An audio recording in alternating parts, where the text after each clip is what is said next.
Baik, selamat berjumpa lagi dengan kami. Kami akan mempersiapkan OSN IPS bagian keempat. Baik, kita mulai. Contoh kegiatan produksi pada sektor pertambangan adalah A. PT Astra merakit berbagai jenis kendaraan bermotor. PT Persada menghasilkan manggan sebagai bahan baku keramik. C. PT Pertamina memasarkan BBM bersubsidi. D. Perumnas menggunakan tanah untuk lahan pertanian. Ya, ini adalah contoh produksi guys ya. Ini contoh produksinya ya. Coba perhatikan baik-baik. Nah, ternyata bukan ya, karena yang diminta produksi ya baik manggan adalah bahan tambang ya. Jadi yang produksi manggan ya. Baik, jadi jawabannya adalah manggan.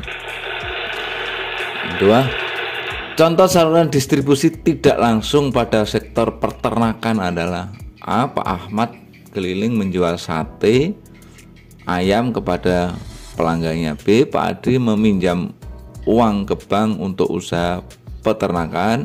C. Bu Yani membeli daging ayam dari peternak di sebelah rumah. D. Pak Budi menjual daging ayam ke supermarket. Jadi yang diminta adalah distribusi secara tidak langsung. Baik, kita jawab. Ternyata bukan. Ya, ini adalah yang tidak langsung. Buruh nelayan merupakan kelompok masyarakat yang paling miskin di Indonesia. Cara paling tepat untuk memutus rantai kemiskinan mereka adalah pembelian fasilitas bantuan modal bagi mereka ya bisa hidup mandiri, mendekatkan mereka kepada sumber-sumber pendanaan dan peluang usaha. C. Pemberian fasilitas teknologi agar bisa meningkatkan hasil tangkapan. D. Peningkatan pendidikan dan keterampilan untuk meningkatkan pemberdayaan. Ya, ini ada kelompok yang di tepi pantai ya. Kita jawab A. Bukan, tidak mengatasi masalah. B. Tidak mengatasi masalah. D. Ya, menekan diklat bimtek. Interaksi dalam bidang ekonomi terlihat pada perdagangan antar pulau di Indonesia untuk meningkatkan pertumbuhan ekonomi daerah dan nasional. Tujuan interaksi ini adalah untuk A. Perluasan akses bekerja. B. Pemerataan kesejahteraan. C. Keamanan nasional. D. Mengurangi kemiskinan. Ya, jadi ini adalah bidangnya untuk diperhatikan. Ini adalah bidangnya ekonomi. Kita lihat. Ya, bukan ya. Ya, dan ekonomi terutama untuk pemerataan kesejahteraan. Jadi jawabannya. Keahlian dalam bidang pelayaran dan perkapalan dibentuk antara lain karena adanya interaksi antara manusia dengan lingkungan alam. Keahlian ini dimiliki oleh sebagian suku di Indonesia ya. Antara lain perkapalan adalah Minang, Banjar, Madura, dan Bugis ya. Minang ini terkenal dengan jiwa dagangnya ya. Banjar, Madura, merantau ya. Kita lihat Minang bukan, jelas bukan. Banjar di Kalimantan Selatan bukan, Madura bukan. Jadi yang terkenal adalah suku Bugis. Setiap pergi ke tempat bekerja, petani menggunakan pakaian tebal penutup kepala dan telinga. Dari kondisi di atas dapat diperkirakan bahwa jenis komoditas yang cocok diusahakan di daerah tersebut adalah ya, akobis, keledai, tembakau, kedelai, tembakau, dan padi. Ini adalah tentunya yang cocok di daerah dingin ya. Daerah dingin, kita lihat misalnya padi tidak mungkin karena daerah panas. Tembakau juga dari bawah ya, berarti jawabannya adalah kobis. Tanda-tanda yang dapat diamati dari adanya kerusakan hutan di daerah hulu sungai adalah A. Berkurangnya tangkapan ikan. B. Sering terjadi banjir rob dan abrasi pantai.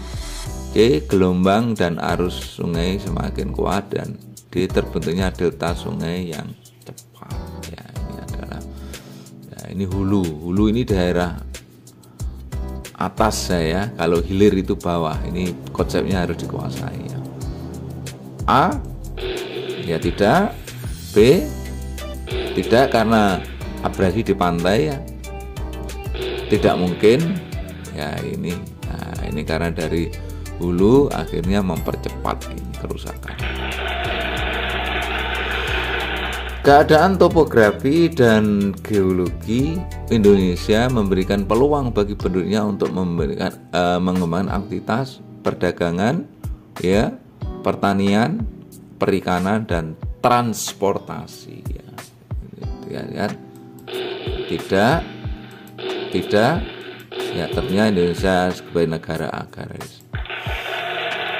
Indikator kualitas kesehatan penduduk Indonesia dapat dilihat dari sehat dan tidaknya penduduk. A. Standar hidup kelayakan. B. Standar makanan sehat. C. Harapan hidup. D. Sarana puskesmas. Ya, kita lihat, bukan. Ini angka harapan hidup ini sudah rumus guys ya, ini adalah faktornya. Jadi angka harapan hidup atau panjang tidaknya umur penduduk. Jenis pendidikan yang cocok untuk daerah terluar, tertinggal, terdepan 3T di Indonesia seharusnya lebih menekankan pada peningkatan A. Keterampilan untuk bisa bersaing. B. Kebanggaan rasa kebanggaan dan teknologi. C. Rasa bertanggung jawab dan teknologi tinggi. D. Kerukunan hidup bermasyarakat dan gotong royong. Kita lihat daerah tertinggal ya. A bukan ya, ternyata jawabannya adalah yang B. Ini bukan teknologi, rasa kebanggaan dan teknologi berbasis potensi lokal. Menurut BMKG, musim kemarau di Indonesia cenderung makin panjang dan tidak beraturan, sedangkan musim hujan cenderung pendek dengan intensitas yang tinggi. Anomali musim tersebut disebabkan oleh ada 4: perkembangan kota, perluasan lahan pertanian, deforestasi hutan, pertumbuhan industri. Ini bisa kita pikir guys ya.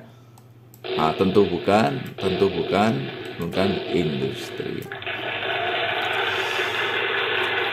Kecenderungan terjadinya bonus demografi di Indonesia tidak akan menurunkan kesejahteraan masyarakat jika penduduknya A.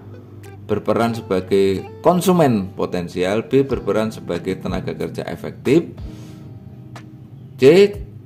rata-rata pendidikan sekolah menengah, D. memiliki peluang untuk bekerja.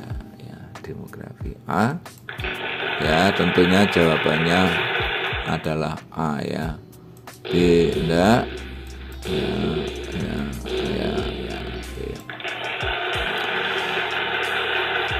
Sektor perdagangan dan perindustrian Indonesia terus meningkat. Hal ini ditandai dengan adanya relokasi industri. Dampak positif dan muncul bagi Indonesia dengan adanya relokasi industri adalah ya A. upah gaji bertambah sehingga upahnya meningkat. B. teknologi dari negara maju berpindah ke Indonesia, keuntungan bisnis akan masuk Indonesia. C. peningkatan pendapatan negara karena terjadi persaingan dengan perusahaan lokal. D. berkurangnya angka pengangguran terdidik. A. Ya, jawabannya adalah A. bertambah maju UMR-nya ya. Bukan.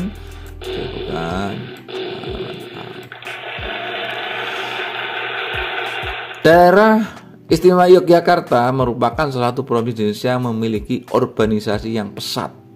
Dampak positif urbanisasi terjadi di DIY terhadap pembangunan wilayah adalah perluasan wilayah perkotaan, B. berkurangnya ketersediaan lahan pertanian, C. meningkatnya angka pengangguran, D. sulitnya memperoleh lapangan pekerjaan. Ya, jadi jawabannya yang B bukan.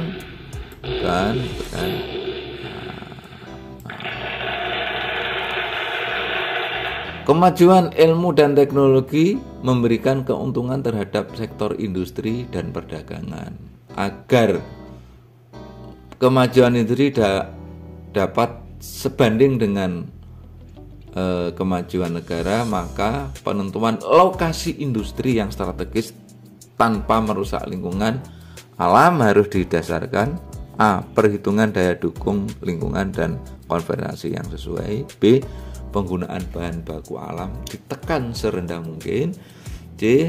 penyediaan bahan baku langsung dari alam hingga alat-alat berat tidak banyak merusak lingkungan, D. penentuan lokasi dengan jarak pemasaran tidak terlalu jauh. Ya, kita lihat A. Nah, jawabannya ternyata A, guys ya. Daya dukung lingkungan dan tidak juga